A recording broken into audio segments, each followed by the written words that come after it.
ممتاز ما شايفين النتيجة وين؟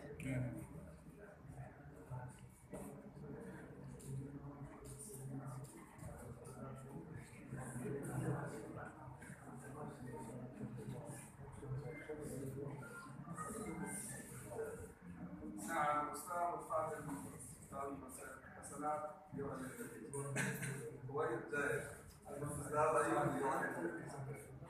الآن نيابة عن اللجنة الأستاذ الفاضل محمد أيوب الرشيدي الممتحن الخارجي يعلن النتيجة الرسمية.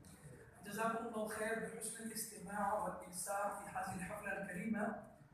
والباحث الحمد لله كما رأينا وشاهدنا في هذه الجلسة أنه مستحق بدرجة الدكتوراه الممتازة، لأنه الحمد لله ما رسب في أي سؤال وما فشل، بل أجاب لكل سؤال ولكل تعليق، وهذا بالحمد لله ونحن مبارك سيد. وكما تعلمون الأخ الفاضل الشيخ عبد الشكور كان قبل قليل فقط عبد الشكور، والآن أصبح الدكتور عبد الشكور فهنيئا له ولأسرته ولأحفاده. آمين.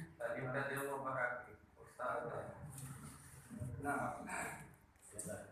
في الختام وقبل الدعاء أريد وأرجو من الأستاذ الفاضل الدكتور يعقوب مروك رئيس الصندوق العربية أن يقدم لنا كلمة توجيهية